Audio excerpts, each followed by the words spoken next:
पुढचा जो टॉपिक आहे, number of particles and unit cell in x gram of a metallic crystal. समजा x gram metallic crystal असेल तर त्याच्यामध्ये किती नंबर ऑफ पार्टिकल आहेत, ओके, किंवा त्याच्यामध्ये किती युनिट सेल आहेत हे कशा पद्धतीने कॅल्क्युलेट करायचं. The number of particle and number of unit cell in a given mass of a metal can be calculated from the known parameter of unit cell, namely number of particles n per unit cell and volume a cube of a unit cell. समजा जे particles असतील number of किंवा जे number of unit cell असेल, given mass दिले आपल्याला मेटलचं, ते calculate करताना आपल्याला जे युनिट सेलचे पॅरामीटर माहिती आहेत. युनिट सेलचे पॅरामीटर म्हणजे त्या युनिट सेलमध्ये किती नंबर ऑफ पार्टिकल असतात किंवा तो त्याचा जो व्हॉल्यूम आहे युनिट सेलचा तो ए क्यू, हे पॅरामीटर आपल्याला माहिती असतात. याच्याने आपण ते काढू शकतो. डेन्सिटी ती रोने रिप्रेझेंट करतात. And molar mass, capital M असतो molar mass of a metal, are related to each other through unit cell parameter as shown in below. आता जी डेन्सिटी आणि मोलर मास असते मेटलची, ते एकमेकांशी रिलेटेड आहेत. ते युनिट सेलचे काय असणार आहेत, पॅरामीटर्स असणार आहेत. Rho is equal to mass upon volume. रोचा फॉर्म्युला काय आहे, मास अपॉन व्हॉल्यूम असतो. तर बघा आता मास कसं काढणार आहे आपण. माससाठी आपण कॅपिटल एम घेतो आणि खाली व्हॉल्यूम ऑफ युनिट सेल, ठीक आहे.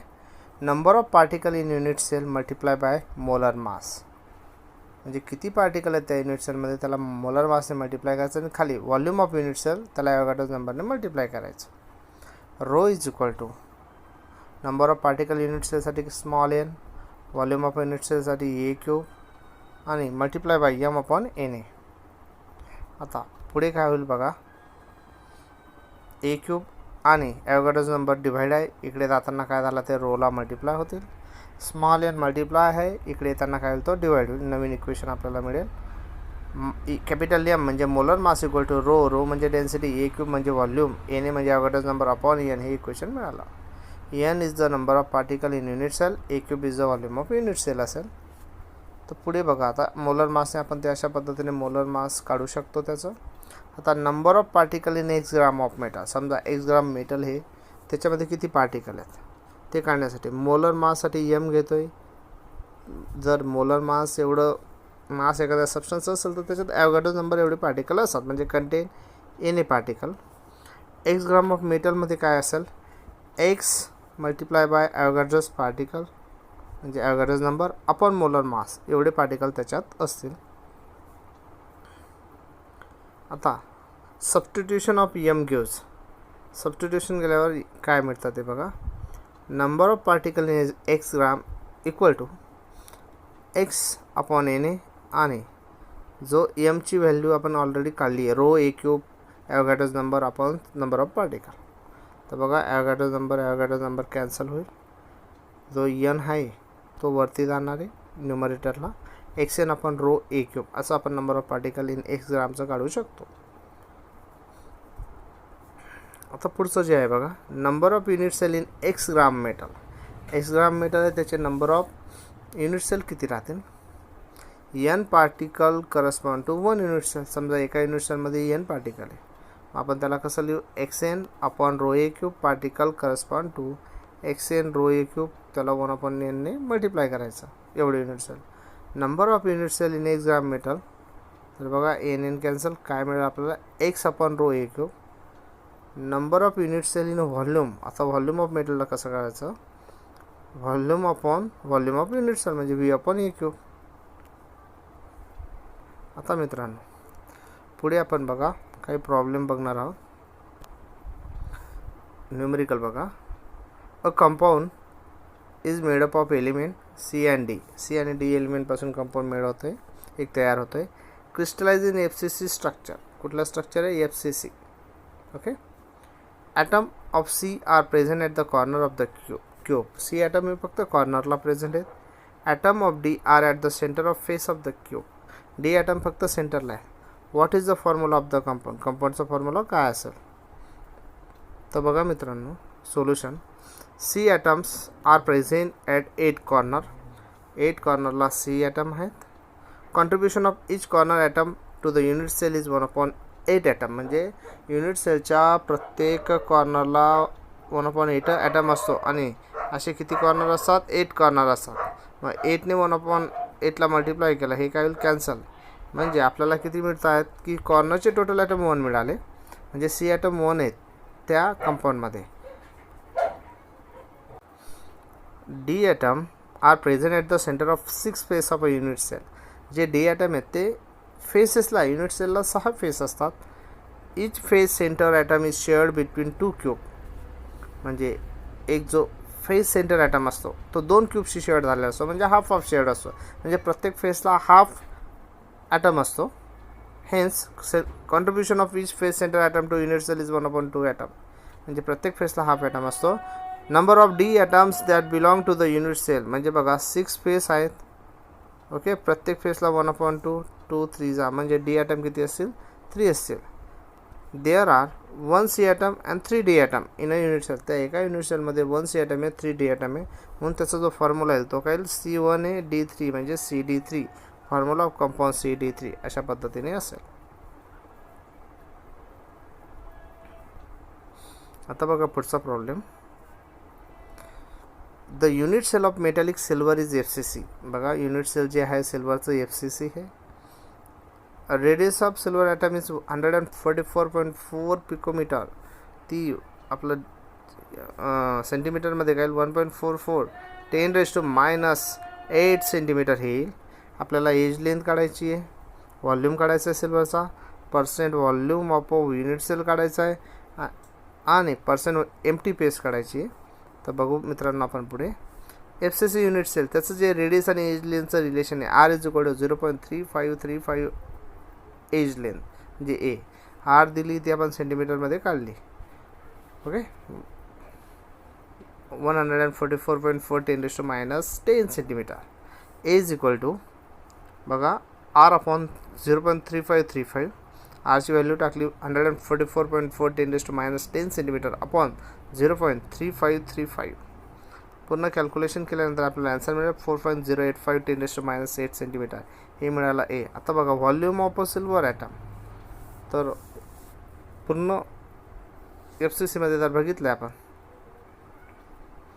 तर पहिले आपल्याला एका सिल्वर ॲटमचा आपल्याला व्हॉल्यूम काढायचा आहे. 4/3 πr³ हा स्पिअरचा फॉर्म्युला तो इथे यूज करू. 4/3 पायची व्हॅल्यू 3.142 घ्यायची आणि रेडियस माहिती आहे 144.4 10⁻10 त्याचा क्यूब. सॉल्व केल्याने आपल्याला आन्सर मिळेल 1.261 10⁻23 सेंटीमीटर. हा एका सिल्वर ॲटमचा. आता बघा FCC unit cell there are 4 Ag atom म्हणजे 4 सिल्वर ॲटम आहे, म्हणजे 4 स्पिअर असतील त्याच्यात किंवा 4 सिल्वर ॲटम आहे. मग आपण जो व्हॉल्यूम ऑफ एकाच सिल्वर ॲटमचा काढला आहे त्याला 4ने मल्टिप्लाय करायचं. हे बघा इथं. तर त्याचा आन्सर आला 5.044 10⁻23 सेंटीमीटर क्यूब. आता आपल्याला काय काढायचं आहे? Total volume of unit sale.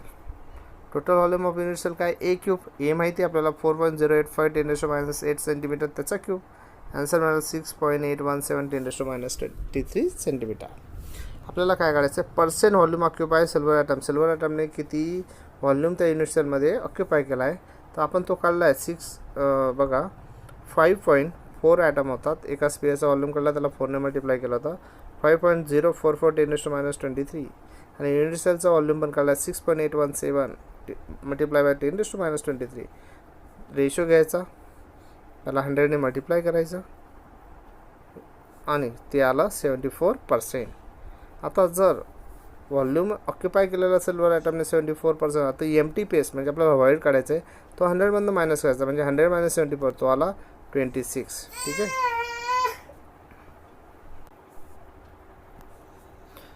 A compound is a form by 2 element A and B. 2 एलिमेंटपासून कंपाऊंड फॉर्म होतं. एक A आणि B आहे. The atom of element B form CCP structure. B atom हे CCP स्ट्रक्चर फॉर्म करतं. The atom of A occupy 1/3 of a tetrahedral void. जो A आहे Aने 1/3 ऑफ टेट्राहेड्रल व्हॉइड्स ऑक्युपाय केले. What is the formula of compound? त्या कंपाऊंडचा formula काय? तर बघा मित्रांनो इथं the atom of element B from the CCP structure म्हणजे जो B एलिमेंटचा ॲटम आहे ते CCP स्ट्रक्चर आहे. Number of tetrahedral void generated twice the number of B atom. म्हणजे जे टेट्राहेड्रल व्हाईट्स असेल ते बी ॲटमच्या डबल असेल. म्हणून बघा नंबर ऑफ टेट्राहेड्रल व्हाईट किती आला 2 times B. Atom A occupy 1/3 of the tetrahedral voids. Atom A जे आहे ते 1/3 टेट्राहेड्रल व्हाईट्स आणि टेट्राहेड्रल व्हाईट किती काढले आपण 2b काढलं म्हणजे 1/3 इंटू 2b म्हणजे ते किती आला 2/3 बी आला. आता रेशो घ्या ए आणि बीचा. ए 2/3b ॲज टू 1/b म्हणजे बघा 2/3 ॲज टू 1 3ने पण मल्टिप्लाय करू. मग 3ने 2/3ला मल्टिप्लाय केला 3 कॅन्सल म्हणजे 2 रिमेनिंग राहील आणि 1ला मल्टिप्लाय केला 3 राहील म्हणजे रेशो आला 2:3 म्हणजे A atom 2 time B atom 3 time म्हणून फॉर्म्युला ऑफ कंपाऊंड A2B3 आपल्याला मिळेल. पुढचा प्रॉब्लेम बघा मित्रांनो. Niobium form BCC structure form करतं. Density of niobium 8.55 gram per centimetre cube आहे म्हणजे रो दिली आहे. आपल्याला एज लेंथ म्हणजे ए दिलेला आहे पिकोमीटर ते आपण सेंटीमीटरमध्ये काढू शकतो. 3.30 10⁻⁻8 centimetre. How many atom and unit cell are present 0.5 gram of niobium. 0.5 gram niobium तर किती त्याच्यामध्ये युनिट सेल असतील. तर बघा मित्रांनो number of atom in 1 gram niobium formula आहे xn/ρ³ एक्स माहिती आहे 0.5 एन माहिती आहे BCCसाठी 2 ॲटम असतात 2 पार्टिकल असतात. रोची दिलेलं आहे आपल्याला आणि ए पण माहिती आहे तर त्या व्हॅल्यू पुट केल्या आहे तिथं. ॲन्सर आपला 3.25 10⁻21. नंतर नंबर ऑफ युनिट सेल तेवढ्या म्हणजे 0.5 ग्राममध्ये किती युनिट सेल आहे फॉर्म्युला आहे त्याचा x/ρ³. एक्सची व्हॅल्यू 0.5 ठीक आहे. त्याला एनने मल्टिप्लाय करायचं आहे कारण ते एन पार्टिकल आहे 2ने मल्टिप्लाय केला त्याला 8.55 आणि एची व्हॅल्यू 3.30 10⁻⁻. पुन्हा कॅल्क्युलेशन केलं आपल्याला मिळेल 1.62 10⁻21. तर अशा पद्धतीने मित्रांनो ते आपण सॉल्व्ह करू शकतो. पुढचा जो प्रॉब्लेम आहे a compound form SCP structure. What is the number of octahedral void tetrahedral void and total voids form in 0.4 mole of it. 0.4 मोलमध्ये किती ऑक्टाहेड्रल किती टेट्राहेड्रल आणि किती टोटल व्हाईट असेल बघा. नंबर ऑफ ॲटम इन 0.4 मोल तर त्याच्यात पार्टिकल किती हे माहीत पाहिजे. 0.4 इंटू Na म्हणजे ॲव्होगॅड्रोज नंबर म्हणजे 6.022 10⁻23 त्याला 0.4ने मल्टिप्लाय करायचं आपल्याला ॲन्सर मिळेल 2.4098 इंटू 10⁻23. एवढे पार्टिकल 0.4 मोलमध्ये राहतील. नंबर ऑफ ऑक्टाहेड्रॉलाइड काय जेवढे पार्टिकल तेवढे नंबर ऑफ ऑक्टाहेड्रॉलाइड ते किती मिळाले आपल्याला 2.4098 10⁻23 आणि तेवढेच पार्टिकल आहेत तेवढेच ऑक्टाहेड्रॉलाइड. टेट्राहेड्रॉलाइड ऑक्टाहेड्रॉलपेक्षा डबल म्हणजे त्याला 2ने मल्टिप्लाय करायचं आपल्याला मिळेल 4.818 10⁻23. हे आपल्याला टेट्राहेड्रॉल मिळाले म्हणजे ऑक्टाहेड्रॉल्स जे आहेत किंवा नंबर ऑफ पार्टिकल आहेत त्याच्या डबल ते असतात. टोटल नंबर ऑफ व्हाईट ऑक्टाहेड्रॉल आणि टेट्राहेड्रॉल दोघं व्हाईटची आपण ॲडिशन करा ती मिळेल 7.227 10⁻23. तर अशा पद्धतीने न्यूमेरिकल हे सॉल्व करायचे आहेत. ओके. तुम्हाला जर हा व्हिडिओ आवडला असेल तर तुम्ही लाईक करा. तुमच्या कुठल्या मित्रांना गरज असेल तर तुम्ही त्यांच्यासाठी तो शेअर करा ठीक आहे. आणि हा माझा जो यूट्यूब चॅनल आहे त्याला तुम्ही सबस्क्राईब करा.